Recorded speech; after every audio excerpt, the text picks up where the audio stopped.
So in this segment, I'm going to be interviewing Kev Mack, legendary gambler. And I think what people want to know is what really led you into this life?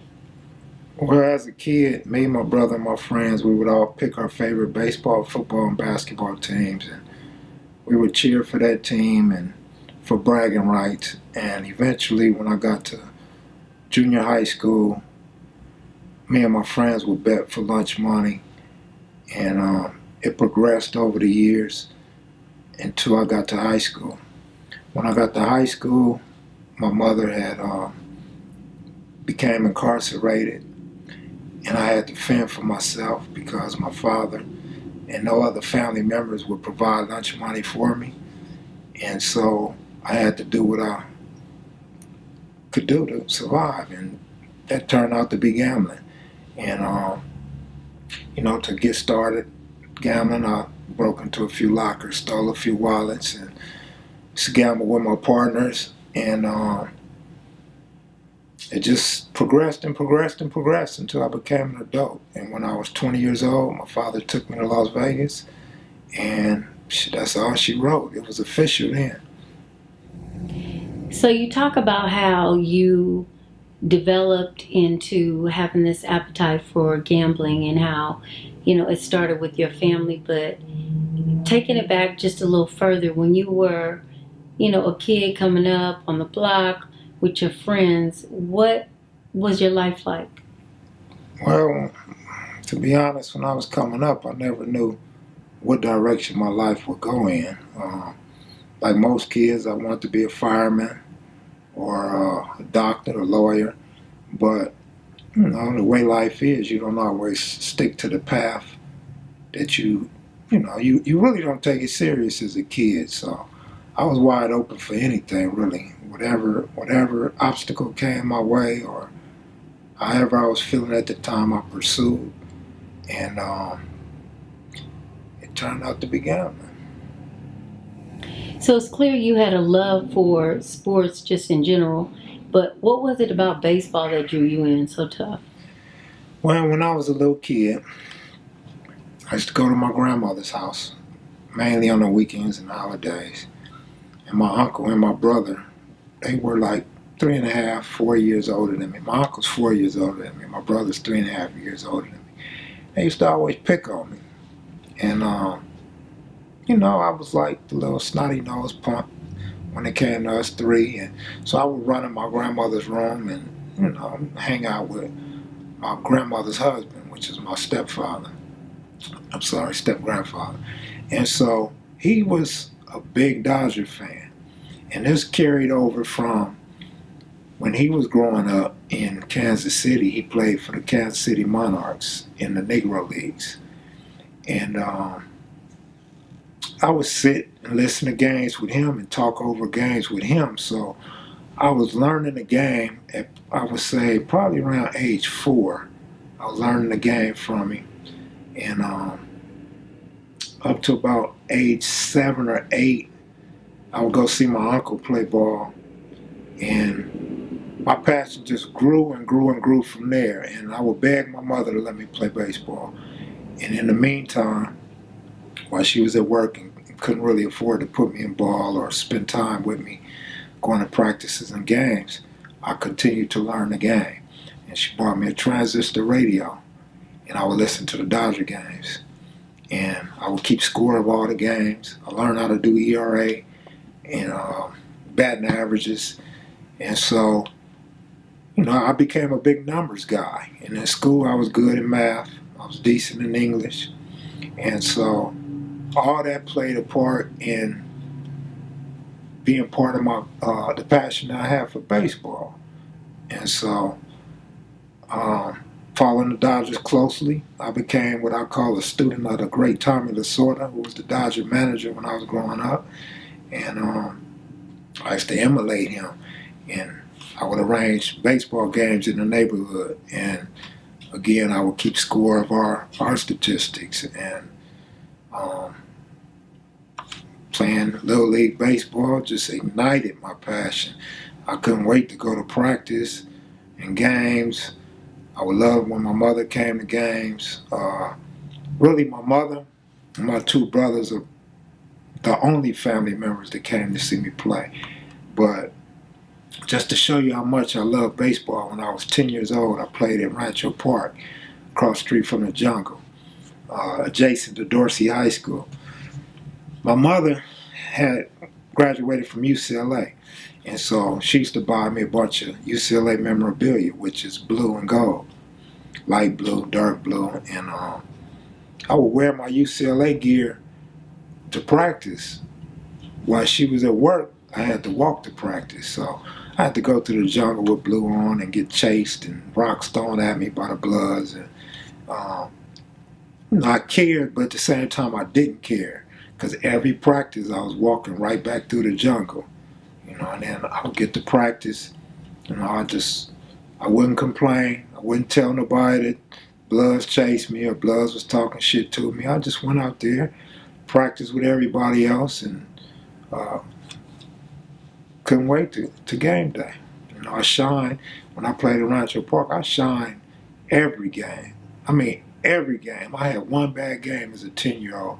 I was a first-year starter, all-star, MVP, most inspirational. All the top honors you could name. Surprisingly, I won in my first year as a 10-year-old. And our age group, I believe, was 10 to 12. So I did my thing right out the gate. Coming up, I'm sure you were one of few that were really interested in the science of the game, not just, having talent and playing it, but the actual science and the infrastructure of that sport. What is it that was your passion? What drew you to that? Well, surprisingly enough, in my neighborhood, the majority of all guys my age loved and played baseball. So it's not like today. You don't see no kids going out in the street playing baseball. You don't see them hopping the school fence to play baseball, breaking into park fields to play baseball. That's what we did. So I wasn't the only one. I mean, that was just a neighborhood thing. But I took it a step further, learning the statistics and, the actual science of the game, doing my homework and, like I said, talking to my grandfather about the game, actually going to the games and paying attention to the game play. And, I didn't just show up to play. I would show up for the early game or stay for the late game and really become a student of the game. But a lot of that had to do with going over to my grandmother's house. I had three uncles. I had Brian, Ken, and John. And all they did was talk about sports. So, trust me, I didn't want to go into my grandmother's house and not be able to talk baseball with them. You wasn't a man in my grandmother's house until you knew sports. And so baseball was that one sport that all the guys played. Every single one of the guys in our family played baseball. So football was a contact sport. Basketball, a lot of kids more advanced than others. And so baseball was that one that was easy to get into, not necessarily a contact sport.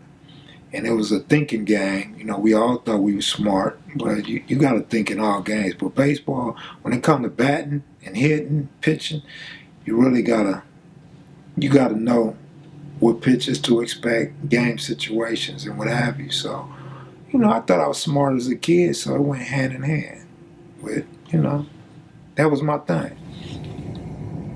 Okay, I think you're right. Now that I think back, I can remember my father and my uncles, and I can remember the one thing that they had was neighborhood little league teams, and their coaches were their mentors.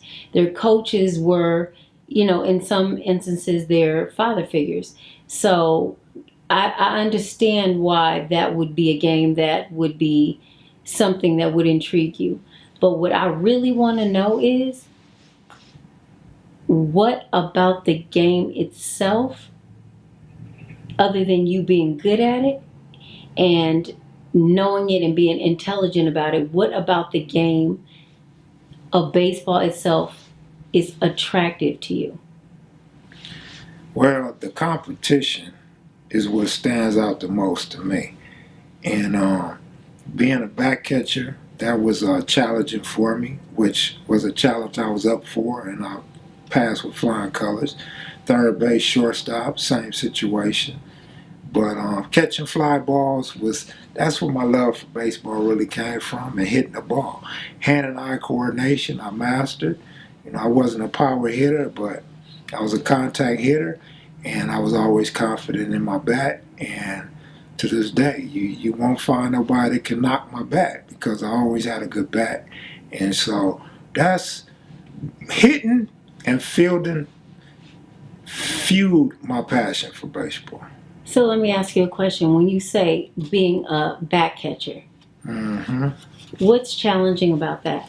Well, being a back catcher, you got to put a mask on, back catcher's equipment, shin guards, and your chest protector. And so it's hot back there for one.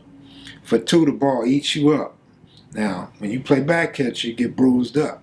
You may not get a bruise at any other position, but a back catcher, you get finger injuries, knee injuries, back injuries. Ball might hit you in the chin, under the throat. Nowadays, they got more protection for all that, but back then they didn't have all that. And so it was tough being a back catcher, and especially for 7 innings, because you get tired back there. You're bending your knees. Your knees tend to give out. Your back starts to hurt. You sweat. You hot. It gets irritating back there, especially if the pitcher is not having a good day. But now, the thing about back catcher is you really have to know the game situations, and you have to kind of be the team leader.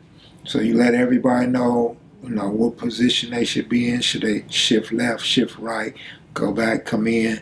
So, I never really considered myself a leader, but on the baseball field, I was that. So what positions, if not all, have you played? That's a good question. Read my book and you'll find out. On a more serious note, I played all positions except pitcher. So for any pitcher that I call good or consider good, that I played with, or even on a professional level, if I say you're good, trust and believe that person's good, because that's a tough position. It was a tough position for me to play, and I didn't have the arm to do it. I didn't have the patience to do it. And so, like a guy that I idol, great Pete Rose, I played 8 out of 9 positions. Back catcher, third base, and left field being my favorite. But left field was hands down my favorite position. I was good at it. I get good jumps on fly balls. I feel well on one knee. Filled the gaps, over the shoulder catches, to the back of the fence, jump up over the fence, catch ball. So left field was my favorite out of the 8 positions I played. I played everything except pitcher.